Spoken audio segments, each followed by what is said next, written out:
بسم اللہ الرحمن الرحیم۔ السلام علیکہ یا صاحب العصر والزمان۔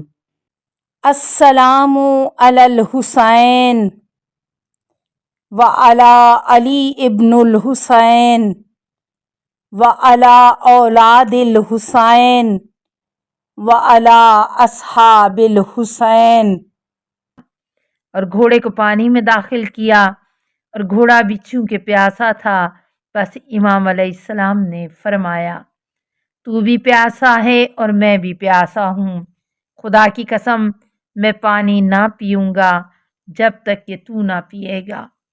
بس جو ہی حیوان نے یہ کلام سنا تو پانی سے منہ اٹھا لیا، اور امام نے گھوڑے سے فرمایا اشرب فانا اشرب، تو بھی پی اور میں بھی پیتا ہوں۔ چنانچہ گھوڑے کی دلجوئی کی خاطر چلو بھرا اور پینے کا ارادہ کیا کہ بروایت بہار الانوار ایک قلبی شخص نے ایک تیر مارا جو امام مظلوم علیہ السلام کے دہنے اقدس پر لگا، اور ایک روایت میں ہے کہ یہ تیر حسین بن نمیر ملعون نے مارا تھا۔ امام علیہ السلام نے وہ تیر کھینچ کر پھینک دیا اور خون کا فوارہ جاری ہوا۔ بس اتنے میں ایک شخص نے صدا دی اے حسین تجھے پانی یاد ہے، حالانکہ دشمن تمہارے خیام میں گھس رہے ہیں۔ غیور امام علیہ السلام نے خیام کا رخ کیا، خیام کی طرف رجوع۔ جب خیام میں پہنچے تو خیام کو صحیح و سالم دیکھا۔ بچوں کی صدائے العطش العطش جگر کو کباب کر رہی تھی۔ ایک 6 سالہ بچی پانی پانی کر رہی تھی۔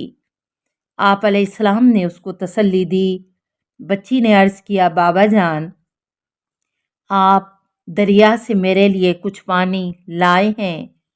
تو آپ علیہ السلام نے رو کر فرمایا بیٹی صبر کرو۔ پس آپ علیہ السلام نے اپنی انگلی اس بچی کے منہ میں داخل کی اور اس کو قدرے تسکین ہوئی۔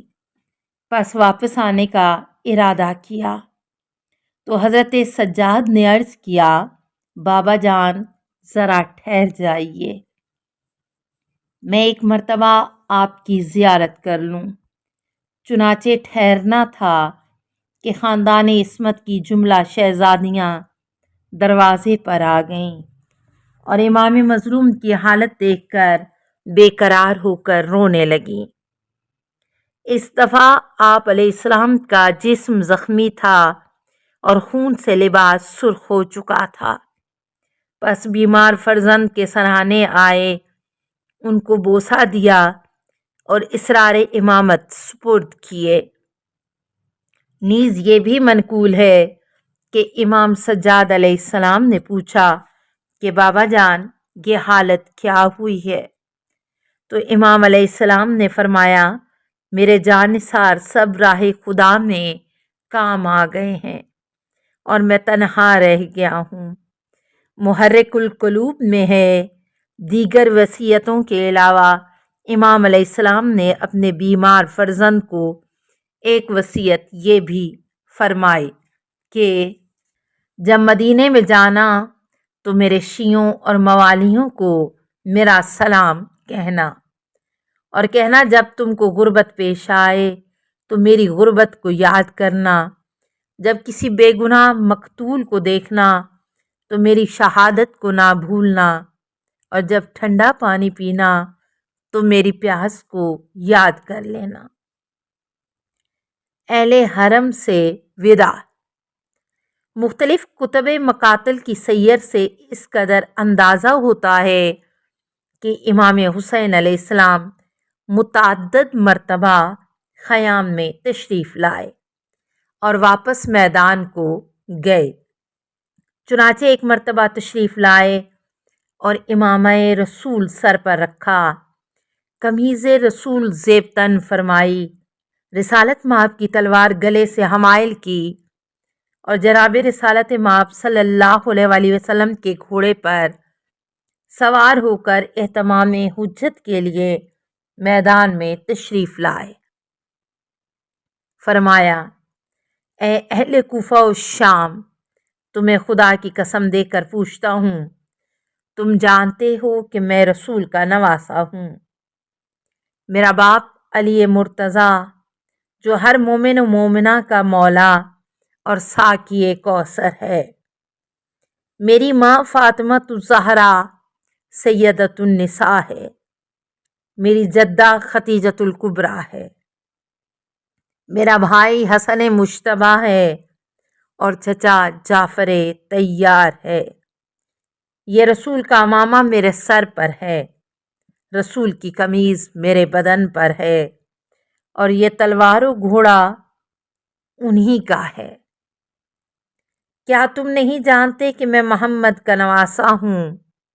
میرا باپ حیدر کرار ہے جس نے دین کو کامل کیا۔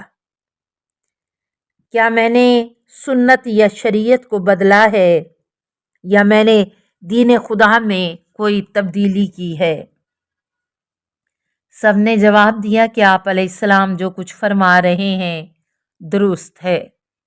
تو آپ علیہ السلام نے فرمایا، پھر میرا قتل کیوں حلال جانتے ہو؟ اور یہ پانی جو یہود و نصارہ بھی پی رہے ہیں، اس سے مجھے اور خاندان رسول کی شہزادیوں اور بچوں کو کیوں محروم کرتے ہو؟ لیکن ان سنگ دلوں پر ان کلمات کا ذرا بھر بھی اثر نہ ہوا۔ محرک القلوب صفحہ 103۔ بروایت ابو مخنف، آپ علیہ السلام نے ایک مرتبہ دائیں طرف دیکھا تو کوئی ناصر نظر نہ آیا،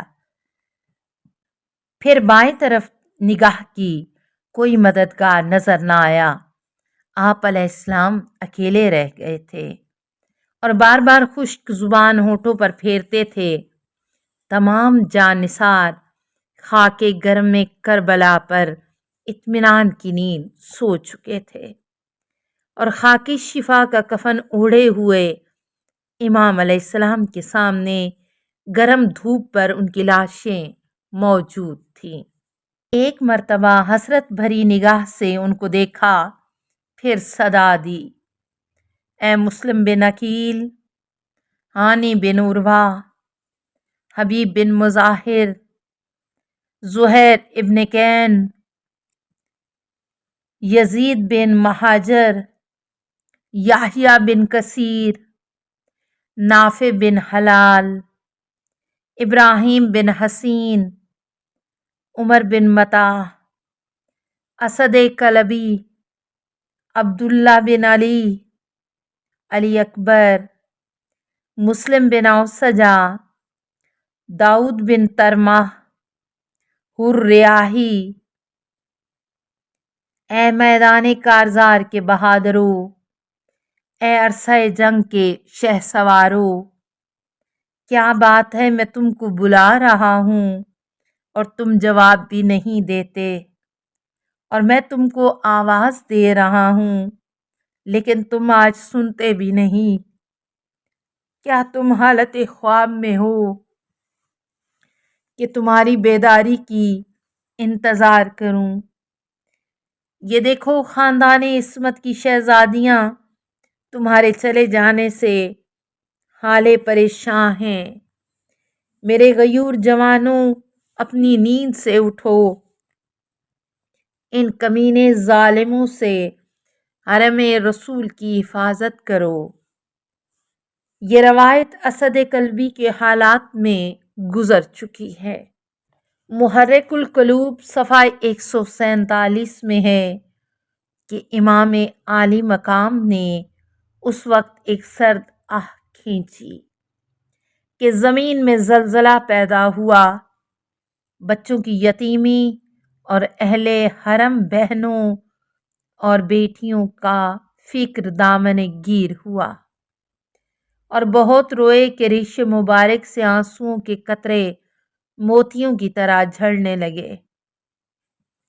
پس آسمان کی طرف نظر کی اور فرمایا، اللہم انکا ترا ما یصنع بوالد نبیک، اے میرے اللہ تو جانتا ہے جو سلوک تیرے نبی کی اولاد سے ہو رہا ہے۔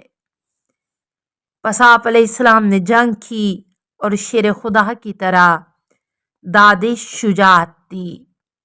کافی ملعونوں کو فنار کرنے کے بعد واپس آئے اور ایک ٹیلے پر کھڑے ہو کر بلند آواز میں استغاثہ کیا، حل من ناصر ینصر آل محمد، حل من ذابم یذبو عن الذریۃ الاطہار، حل من مغیث یغیثنا۔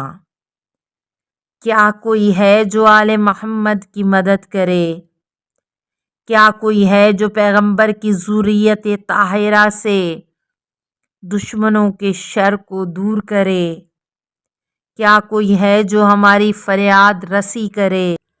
السلام علیکہ یا صاحب العصر والزمان، الامان الامان الامان من فتن الزمان۔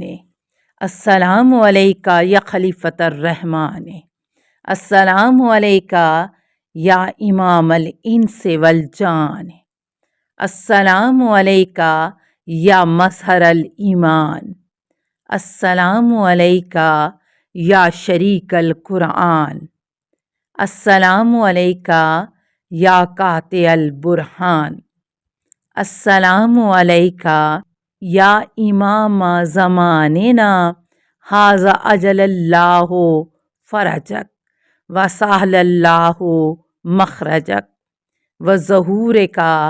السلام علیکہ ورحمۃ اللہ۔ اللہم صلی علی محمد و آل محمد۔